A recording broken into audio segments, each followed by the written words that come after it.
Street markets. They're a brilliant place to practice street photography, and we know that this is a genre which is very, very popular from the number of requests we've had for films about street photography. Now, it can be a bit of a scary thought to wander around in public with your cameras taking photographs of complete strangers, because some of them aren't going to like that. One of the most important things is that you feel good about yourself in doing it. You've got to be confident. You've got to kind of own the right to be there. And you also have to be able to interact with the people and the environment. Now, there are 3 different types of photograph which make up street photography in my mind. You've got the inanimate objects. You've got things like, there's some ketchup bottles over there next to the burger van. You're going to have coats hanging on racks. You're going to have people selling vegetables. Those are all inanimate objects which can make really good pictures. And if you get some people in the background as well, so much the better. But those are inanimate things. Those are sort of still lifes which say market or street life. Then you have the traders themselves. These people come here week after week. You can get to know them, you can befriend them, you can get them to start to trust you. So you could say spend some time in one place, such as this guy's burger van, Shelley Snacks. I could spend time there, maybe spend an hour or so just photographing him and his customers and life as it happens around his van. Now, that's probably the easiest way to break into working with people on a market, because you've only got one sort of main person to deal with, and if they're okay with it, chances are their customers will be too. Then, of course, you have the on-the-hoof stuff. You might have someone walking up the street laden with shopping, complete stranger, you've had no contact with them at all, but you know it might make a great picture. Or someone buying a cup of tea, or a burger, or discussing something with a trader, or lugging some furniture up the street, as we bumped into someone doing just that earlier. All these things make great pictures. So what we're going to do in this film is start looking at the inanimate objects. I can take you through what I'm doing and why I'm doing it. You can watch as I start to interact with some of the stall holders and get their permission. Make sure that they're happy for me to do things. Now, it's really important not to get in the way of stall holders. These guys are here to make money. They're here to earn a living. So let's have a go. I mentioned those tomato ketchups and things like that. I'm going to go and give it a lash. No, I'm not. I'm going to talk to you about cameras. Sorry, I completely forgot that bit. What am I going to use for my street photography? Now, my favourites are wide-angle lenses. I love the intimacy you get with being in very, very close to someone with a wide-angle lens. So I've got one of my camera bodies set up with my 10 to 20mm zoom. That means I can get very much in close, in amongst the action. There's another reason for wanting to do that, particularly where people are concerned. I think it's better to be upfront about what you're doing and say, this is what I'm doing and this is why I'm here, do you mind? And be in amongst the action with a wide lens, than it is to be sort of hiding behind a wall, peeking around the corner with a long lens, because you look kind of sneaky. And in these days of sort of concerns over photographs of children, etc. like that, there is a pretty good chance the police might be called. In fact, they were called on Jane and myself when we were doing some secret filming for a television programme a couple of years ago. Having said that, I have got my long lens on, and this is one of the rare occasions in one of our films where I'm using f2.8 professional lens. This is where the kit can make a difference, because I don't know what's going to be happening. With street photography, the light's going to be changing, all that sort of stuff. So I am going to use this lens because it has a very wide aperture. That means I'm less likely to get camera shake at low shutter speeds with a long lens. I'm carrying with me a mid-range lens as well, just in case. But for most of the time, I want to try and work with my wide angle, because that kind of, I don't know, it gives me that intimacy that I like.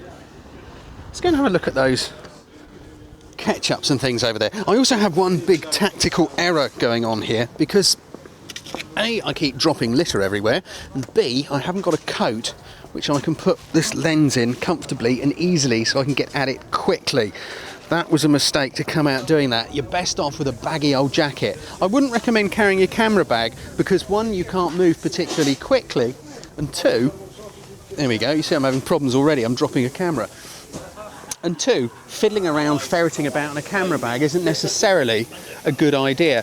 You're going to take your eyes off the bag, you're going to leave it in the street, someone's going to possibly walk off with it. Tea over. Let's have a look. Now, I kind of like all this sort of ketchup-y stuff going on, you know, with the burger van in the background. So what am I going to do? I want a wide-angle shot. I want some of the street, and I want the stand, I want some of these people. But I also want some of this sort of stuff here going on in the foreground, big and strong. I want quite a bit of, I'm going to try different options. I'm going to use quite a bit of depth of field, I'm going to use more, less, I'm going to play around with it as I do it.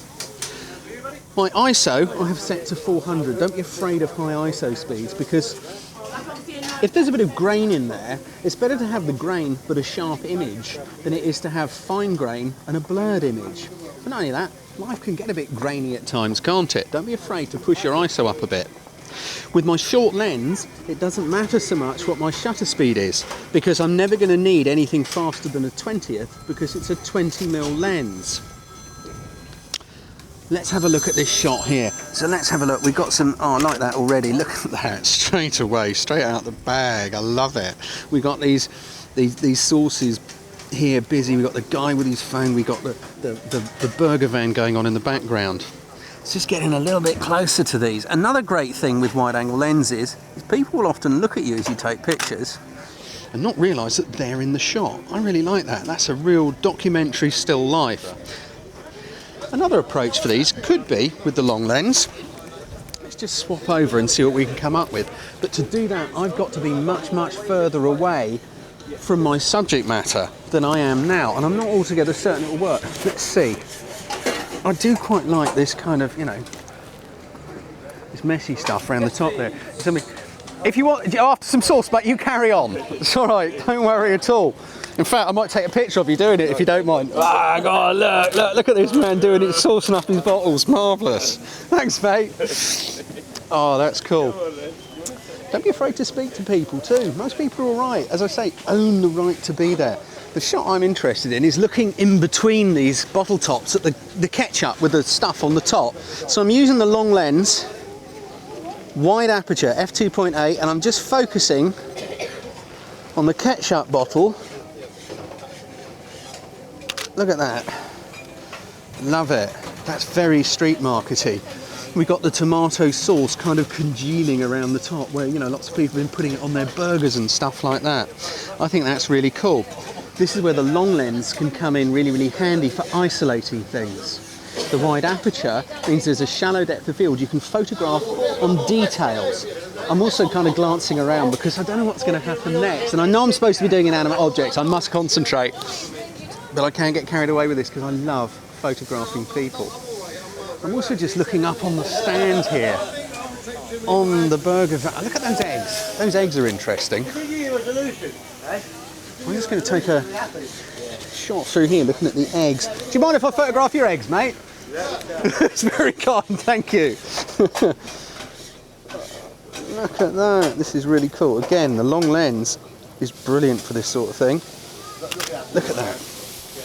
We're just kind of looking through at those eggs, just sort of peeking out. I think that's quite cool. It's another little markety still life. It kind of fits if you're doing a little sequence around the burger van. I could spend an hour here and we'll come back another day and we'll spend more time here.